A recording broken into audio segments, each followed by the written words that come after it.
Hello everybody, Jennifer Ryan, Transition Life Coach here with your weekly video. And I wanted to check in and see how you're doing with your journaling.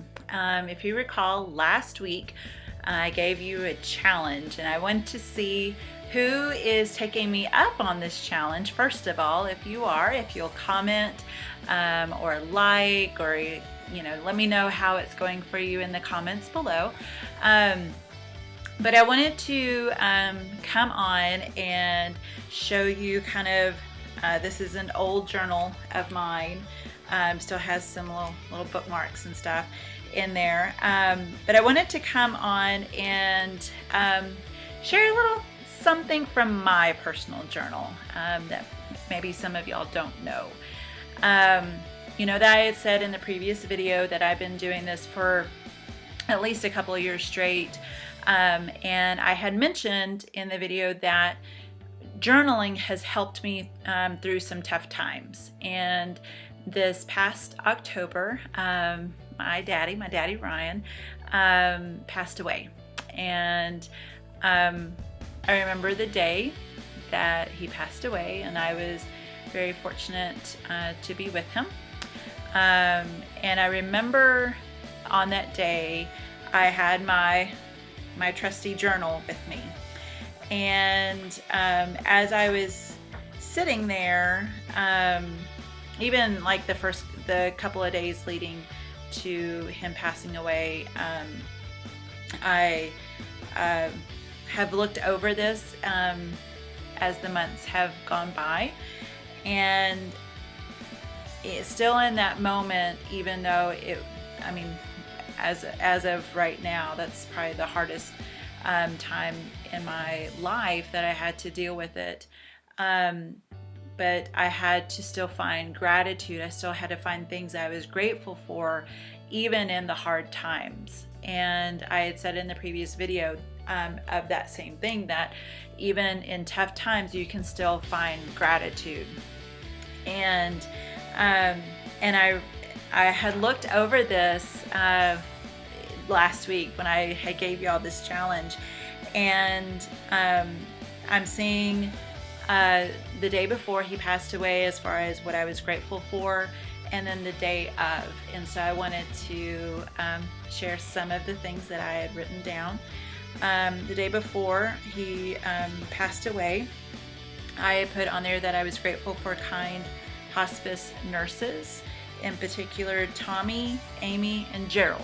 So if you know those individuals, they're angels on earth. For kind ER nurses,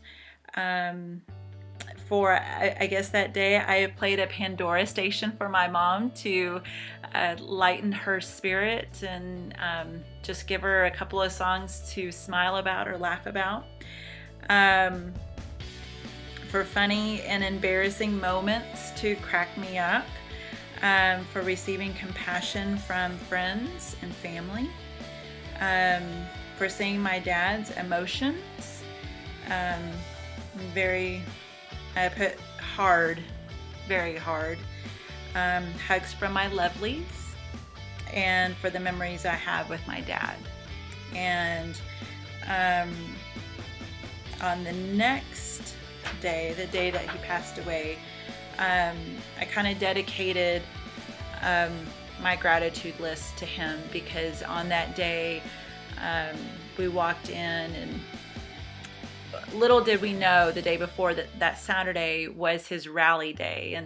And if you've ever lost someone, you know about their rally day, and little did we know, or maybe we didn't want to know and didn't want to see it, but that was his rally day, was that Saturday. And he was cutting up and giving us a hard time, and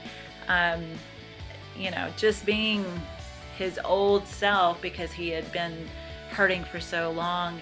And so then on that Sunday, when we got there, me and my family,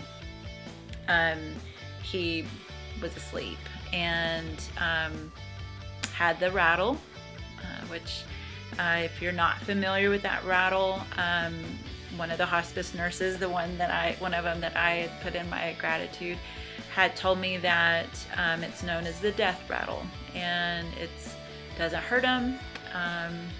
It just sounds weird, but he's not in any pain and everything. And so I remember just, one, having to take that in for myself, and then two, to be able to tell my family and to tell my extended family of what's going on and what is going to be happening in possibly the next 24 to 48 hours.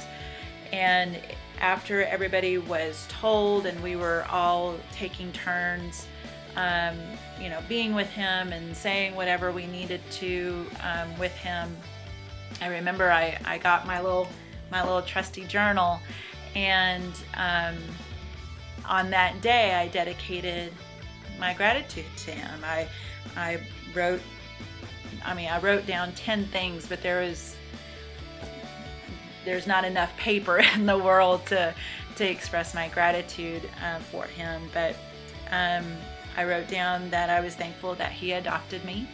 I took his name. He has been my dad since I was less than 2 years old, and that's Daddy Ryan. And so I'm thankful that he was able to do that. I put that he was clever enough to get my mom's number. If ever you visit with me, it's a good story, and I'll need to share that with you. That Mary, who is my sister, invited him for fried chicken on the first time that we met him. He built me a tree house.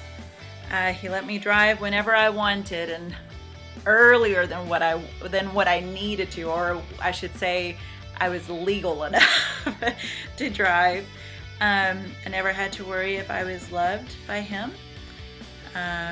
He had many talents, even if he didn't like what I liked. He still had a lot of talents. He was a gentleman, and he loved our family.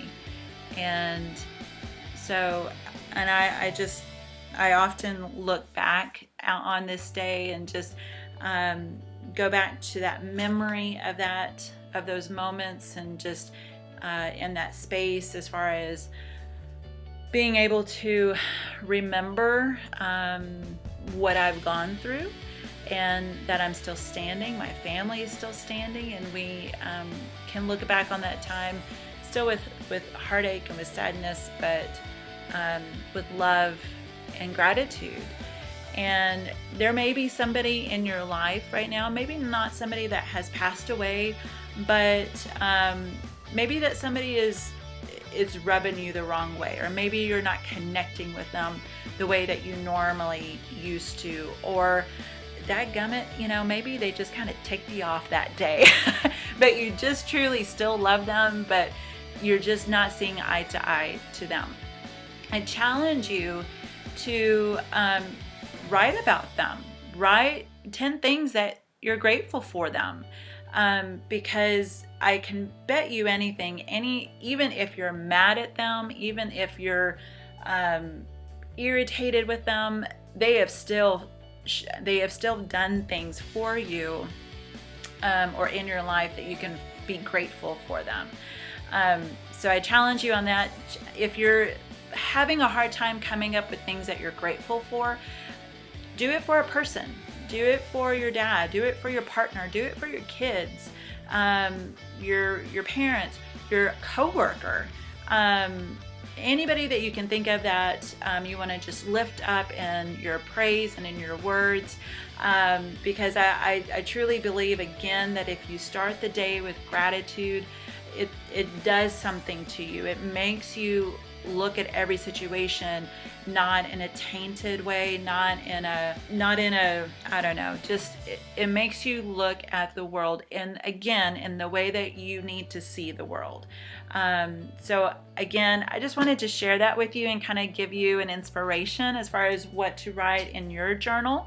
Again, I've challenged you for 30 days, and so you should have been doing it for a week now.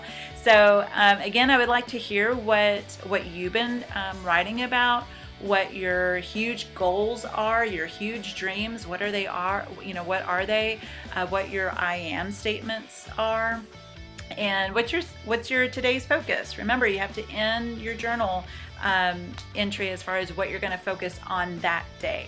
So again, this is Jennifer Ryan, Transition Life Coach, and I remind you that if you like this video, please share it with your friends and family, and also you can subscribe to my channel on YouTube, and that way you can stay up to date with all my videos. So again, this is Jennifer Ryan, Transition Life Coach, and I'll see you next time.